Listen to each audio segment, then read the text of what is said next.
گھریلو ناچاکیاں ہو جاتی ہیں، بعض کا کچھ لوگ اپنی بیویوں کو گالیاں دیتے ہیں، ایسے روز کیس آتے ہیں، وہ بات کرتے ہیں کہ وہ اتنا غصے میں آ جاتے ہیں کہ اس بیچاری کو گالیاں دینا شروع کر دیتے ہیں، چونکہ وہ کمزور ہے۔ دو کمزوروں کے بارے میں اللہ سے ڈرنے کی تلقین کی گئی ہے، ایک غلام اور ایک بیوی۔ یہ بیچاری بھاگ کے جا نہیں سکتی، پھر غریب ماں باپ کی بیٹی ہو، سسک سسک کے رشتہ ہوا ہو، اور باقی بہنیں جوان گھر بیٹھی ہوں، ان کا رشتہ ہو نہ رہا ہو، تو یہ بھی گھر جا کے بیٹھ جائے، کبھی نہیں بیٹھے گی، گالیاں سہلے گی، خون کے گھونٹ پی لے گی، لیکن کچھ نہیں بولے گی آگے سے۔ اور تو فرعون بن گیا ہے، تو حامان بن گیا ہے، تو ظالم بن گیا ہے، تیرے پاس ہے کیا؟ بس شوہر ہونے کا تجھے ناز اور غرور ہے کہ میں مرد ہوں؟ یہ تیری مردانگی نہیں ہے کہ تو گالیاں بک رہا ہے، تیری مردانگی یہ ہوتی کہ تو محبت سے جیت لیتا اسے، تیرے گھر میں اسے آسودگی ملتی، بہار ملتی، قرار ملتا، تسکین پہنچتی۔ تو کمزوروں کو، بعض مزدوروں کو گالیاں دے رہے ہوتے ہیں، اپنے ماتحتوں کو گالیاں دے رہے ہوتے ہیں، اپنے مخالفین کے لیے زبانیں اتنی لمبی ہو جاتی ہیں کہ العیاذ باللہ۔ تو میں آپ سے یہ کہتا ہوں، یہ منبر و محراب کا سبق ہے، یہ رسول اللہ کا دیا ہوا دین ہے۔ یہ منافقوں کی علامات میں سے ایک علامت ہے، جب وہ لڑتا ہے تو گالیاں بکتا ہے، جھوٹ بولتا ہے، امانت میں خیانت کرتا ہے، اور عہد کرے تو اس کی پاسبانی نہیں کرتا۔ اللہ ہمیں عہد کی پاسبانی کی توفیق دے۔ اللہ ہمیں اس بات کی توفیق دے کہ ہم کسی کی امانت کے امانت دار ٹھہرائے جائیں تو پھر اس امانت کو ادا کریں۔ منافق کی علامتیں تین ہیں، جس شخص کے اندر یہ علامات ہوں تو وہ اس نیت سے سنیں کہ آج ابھی اسی وقت میں یہ مصمم عزم کرتا ہوں کہ اپنے سے کھرچ دوں گا ان چیزوں کو، اور اپنے من کو، اپنے اندر کو، اپنے باطن کو ان غلاظتوں سے پاک کروں گا۔ اور عملی موضوعات پہ بات کرنے کا میرا مقصود بھی یہی ہوتا ہے کہ ہماری زندگی میں، سب سے پہلے اپنی زندگی میں اور پھر میرے ملنے والوں کی زندگی کے اندر عملی طور پہ تبدیلی پیدا ہو۔ تو اس نیت کے ساتھ جب آپ سنیں گے تو اللہ برکت کرے گا۔ تو سنیے، رسول رحمت نے ارشاد فرمایا صلی اللہ علیہ وآلہ وسلم نے کہ منافق کی نشانیاں تین ہیں، ان میں سے ایک اذا حدث کذب، جب وہ بولتا ہے تو جھوٹ بولتا ہے۔ یہ منافق کی علامتوں میں سے ایک علامت ہے کہ اس کی زبان جھوٹ کی عادی ہوتی ہے۔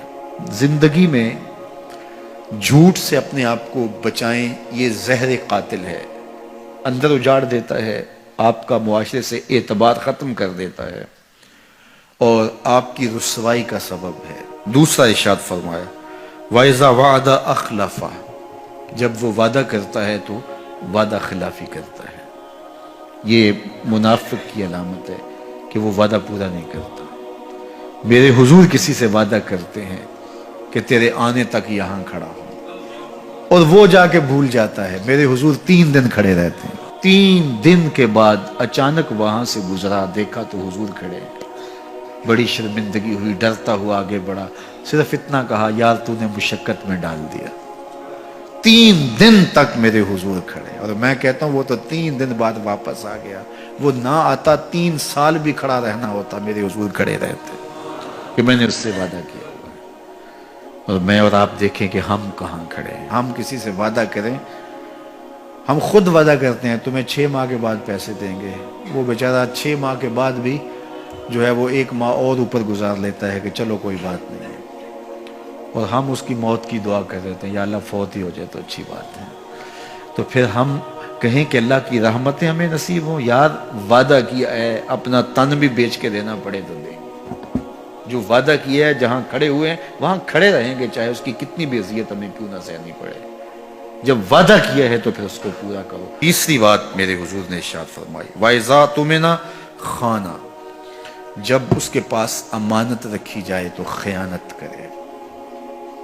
اس کے پاس پیسے رکھے جائیں، دولت رکھی جائے، کوئی زمین اس کے نام کوئی کر دے کسی وجہ سے، کوئی اور اس کے پاس امانت رکھ دے، تو وہ اس میں خیانت نہ کرے، بلکہ آپ کے پاس کوئی بات امانت رکھی جائے تو اس کو بھی جو ہے وہ لوگوں تک نشر نہ کرے۔ تمہارے کان میں اگر کوئی بات کرے تو وہ امانت ہے، جب وہ بات کر رہا ہو تو دائیں بائیں دیکھ رہا ہو، تو پھر اس کا مطلب یہ ہے کہ وہ یہ چاہ رہا ہے کہ یہ بات کوئی اور نہ سنے، تو پھر صاحب امانت کو چاہیے کہ کوئی اور نہ سنے.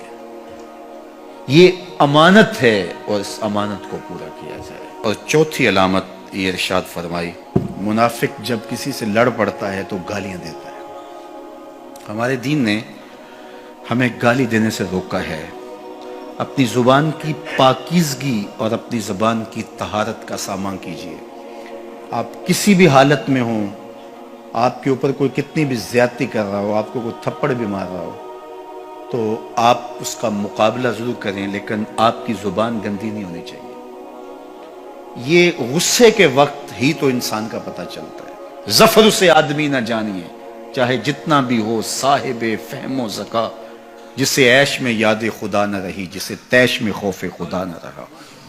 عیش کی زندگی ہو یا تیش کی زندگی، خوشی کا مرحلہ ہو یا مرحلہ غم ہو، آپ دیکھو نارمل زندگی کے اندر تو آپ معتدل ہوں گے ہی ہوں گے، لیکن جب آپ کا بیلنس خراب ہوتا ہے خوشیوں کے وفور کی وجہ سے، اس وقت پتہ چلے گا. یہ ہے انسان کا امتحان، یہ ہے انسان کی آزمائش. منافق کی علامت بتائی گئی، وَإِذَا خَاصَمَ فَجَرَ، جب وہ کسی سے لڑائی کرتا ہے تو پھر گالیاں بکنا شروع کر دیتا ہے. یہ منافقوں کی علامات میں سے ایک علامت ہے، جب وہ لڑتا ہے تو گالیاں بکتا ہے، جھوٹ بولتا ہے، امانت میں خیانت کرتا ہے، اور عہد کرے تو اس کی پاسبانی نہیں کرتا. اللہ ہمیں عہد کی پاسبانی کی توفیق دے.